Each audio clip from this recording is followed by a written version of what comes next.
c'est la suivante. Jésus existait-il avant? Ça dit ça pourquoi? Parce que la Bible dit il est le premier-né de toute la création. Jean 3, verset 13. Alléluia. Jésus existait-il avant? Si on me dit Jésus existait-il avant, je peux répondre oui et je peux répondre non. Si je regarde à sa nature humaine qu'il a hérité de sa mère, je dis non. Si je regarde à sa nature divine qu'il a hérité de son père, je dis oui. Jésus existait avant, mais pas à moitié. Il ne peut jamais être à moitié. C'est faux, prophète.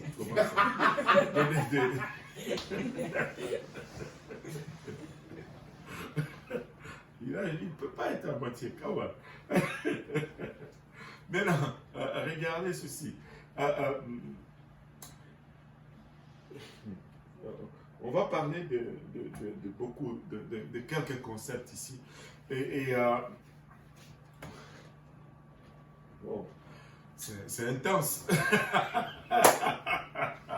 Trois autres questions. Oh, Seigneur. Regardez ceci. Jésus,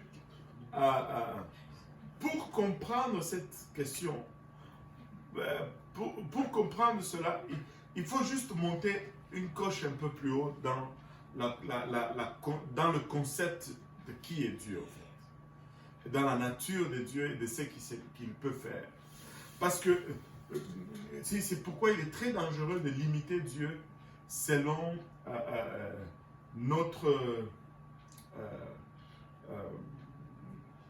notre concept naturel. J'ai regardé un truc sur un musulman qui est devenu chrétien. Je vais juste lancer ça là. Et en fait, ça m'a donné une révélation extraordinaire. Et vous allez voir, ça a rapport un peu avec ceci. Il était en train de débattre un autre musulman. Mais malheureusement, ce musulman qui est devenu chrétien, il est trinitaire.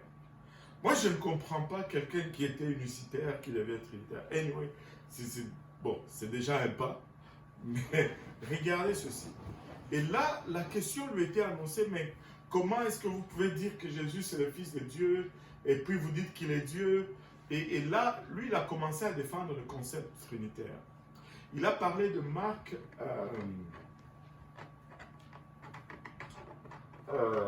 16 ou Marc 15, 64, 62, je ne me rappelle plus bien.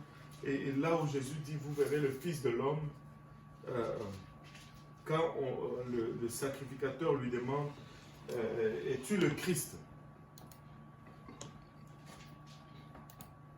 Je pense que c'est Marc 15, 62 ou 64.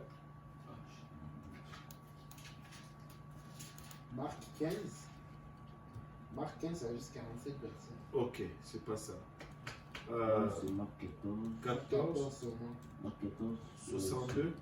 Ouais. Jésus répondit, je le suis. Ouais, Bon, c'est ça. lis-moi le verset avant, Marc 14. Je peux commencer à 60, là, ça dit. Alors, 60, voilà. Ouh, alléluia. Alors le souverain sacrificateur, se levant au milieu de l'assemblée, interrogea Jésus et dit. Oui, le souverain sacrificateur se lève au milieu de l'assemblée et il interroge Jésus. Je ne suis pas le souverain sacrificateur, c'est juste que je suis fatigué de m'asseoir. Oui, vas-y. Ne réponds-tu rien? Qu'est-ce que ces gens déposent contre toi? Jésus garda le silence et ne répondit rien. Le souverain sacrificateur l'interrogea de nouveau et lui dit, es-tu le Christ, le Fils du Dieu béni? Jésus répondit, je le suis, et vous verrez le Fils de l'homme assis à la droite de la puissance de Dieu et venant sur les nuées du ciel. Alléluia. Laissez-moi juste regarder dans votre post-verbal, parce que bon, c'est ça. Marc 14, 60, j'aurais dû le faire avant. Et Jésus dit, je le suis. Et là, le je le suis ici, déjà en partant, ce n'est pas je le suis. On a ajouté un article parce qu'en français, ça fait plus grammatical. Mais c'est je suis, ego emi, du grec ou du je suis de Moïse, du buisson ardent. Et dit, et vous verrez le Fils de l'homme. Regardez. Pourquoi il ne dit pas ici le Fils de Dieu? Ça aurait été plus puissant, non? Il dit le Fils de l'homme. Et chaque fois qu'on parle du Fils de l'homme, on a tendance à se dire qu'il parle de son humanité. Non. Justement, quand il parle du Fils de l'homme, il parle de sa divinité.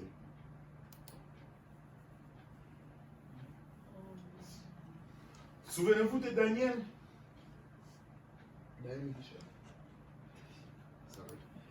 Souvenez-vous de Daniel. Quand, non pas de Daniel, Shadrach, Meshach et Abednego, le 3 était jeté dans la fournaise.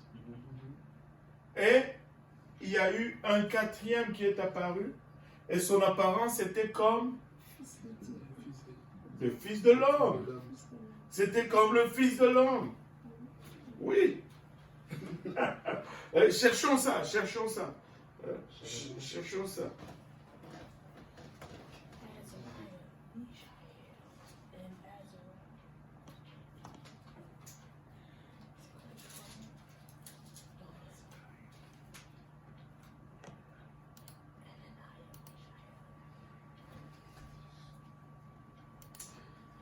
Daniel 3.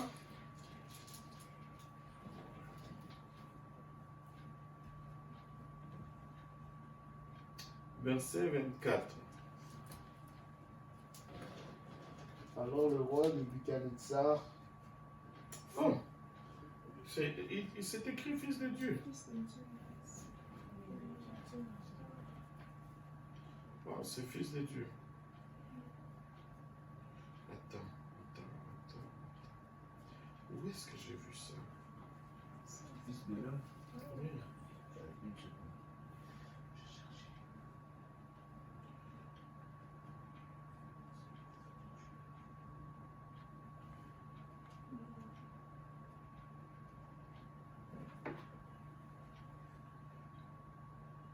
Alors, c'est tout ça la bonne référence.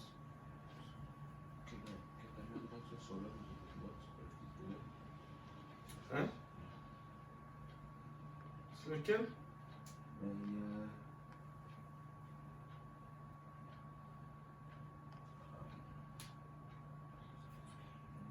Ok, c'est pas Daniel.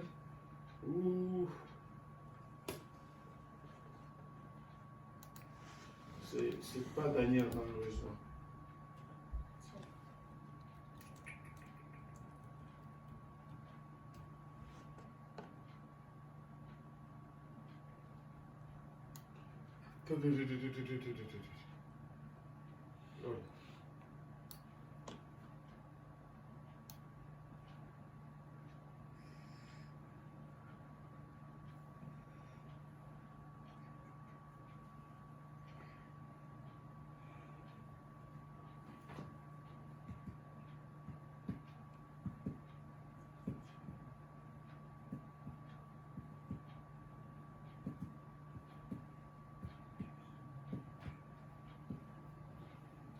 Ouais. Non, c'est pas Daniel. C'est pas Daniel. Désolé pour cette référence, ce n'est pas la bonne. Je dois la rechercher encore, je me souviens ça. Ok. Alors, Jésus leur répondit, vous verrez le Fils de l'homme. Attends, on doit retourner à ce passage. Marc 14, verset 60. Et Jésus, 62 plutôt, et Jésus dit, je le suis, et vous verrez, d'abord il dit, je le suis, Igo Ami, et vous verrez le Fils de l'homme assis à la droite de la puissance de Dieu, et venant sur les nuées du ciel. Et quand il a dit ça, le souverain sacrificateur déchire ses vêtements. Pourquoi il a déchiré ses vêtements? Premièrement, parce que littéralement, Jésus venait de déclarer qu'il était Dieu. Et qu'il allait venir dans sa gloire, mais qu'on allait le voir comme avec la chair. Et il dit, le souverain sacrificateur déchira ses vêtements et dit, qu'avons-nous encore besoin de témoins? Vous avez entendu le blasphème, que vous ensemble. Alors tous le condamnèrent comme étant digne de mort.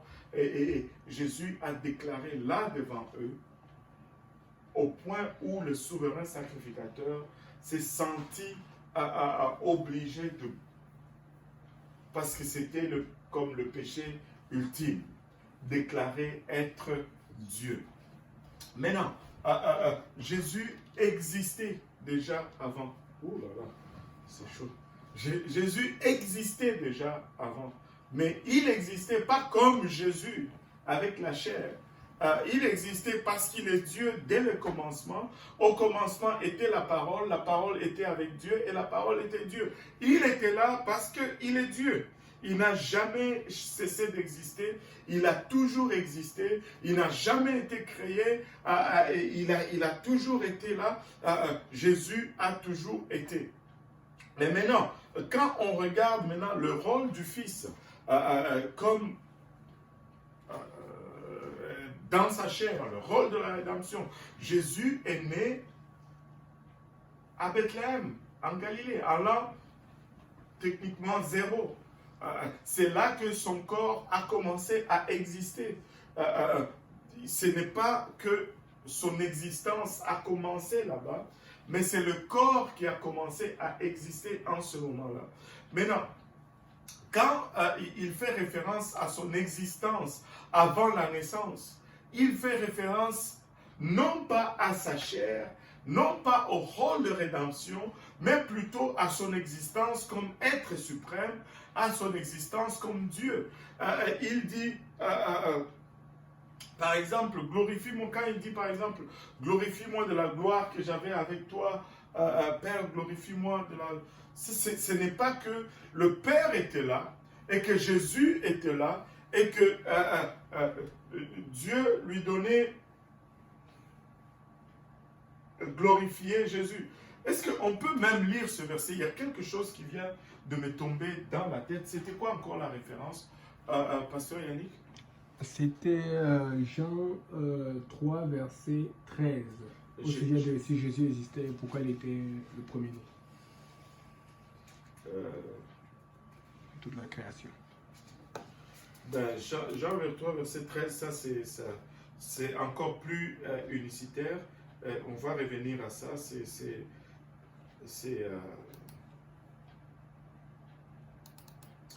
Je cherche glorifie-moi de la gloire que j'avais avec toi. Oui, c'est Jean 17, verset 6 au 5. Ouais, verset 5. Jean 17, verset 5.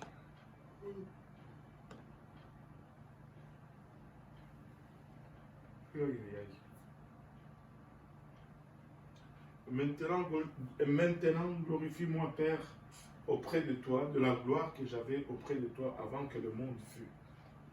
Maintenant, regardez, la chose qui est tombée dans mon esprit, c'était celle-ci. Nous glorifions Dieu. Nous disons toute gloire appartient. Allô? L'homme ne prend pas la gloire. La gloire appartient à Dieu. Mais là, ici, Jésus, s'il est juste un homme, il est en train de dire à Dieu, et maintenant glorifie-moi, Père. Non, non, non, non. Ce n'est pas cela. Jésus, quand on regarde Dieu, Dieu n'évolue pas sur...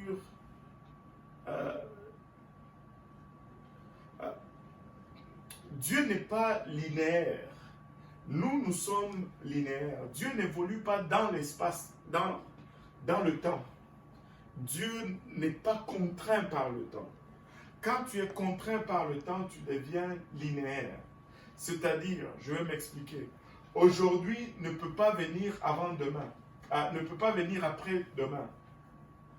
Aujourd'hui, à sa place, demain vient après aujourd'hui, et après-demain vient après-demain, et hier va venir avant aujourd'hui.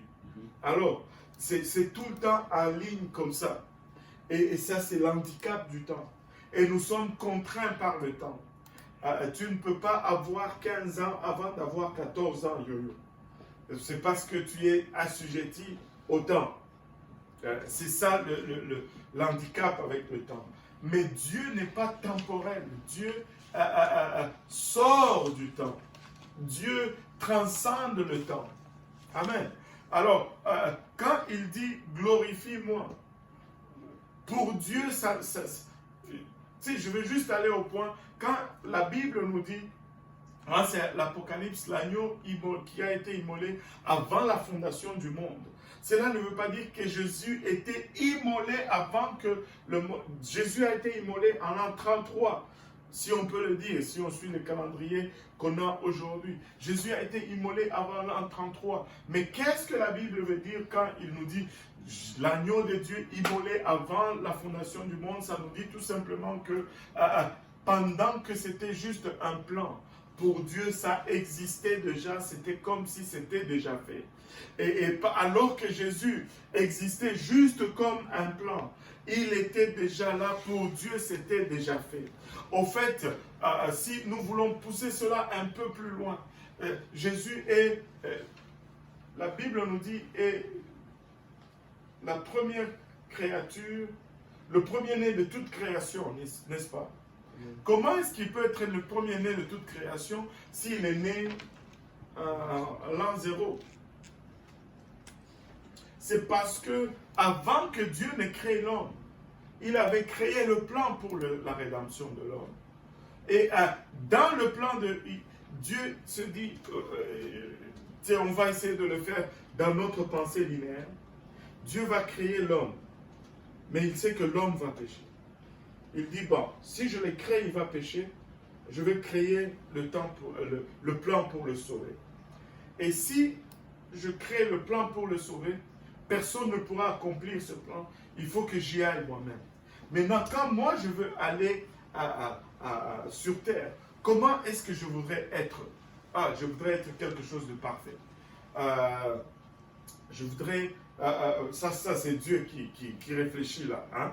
On est en train d'extrapoler un peu. C'est Dieu qui réfléchit. Je voudrais marcher avec 2 pieds. Je voudrais avoir 2 bras pour faire quelque chose. Oh, si je mettais 2 yeux pour regarder où je vais, et une tête, un cerveau, et Dieu s'imagine Jésus-Christ, et il a l'image de Jésus, parce que Jésus c'est Dieu sur la terre.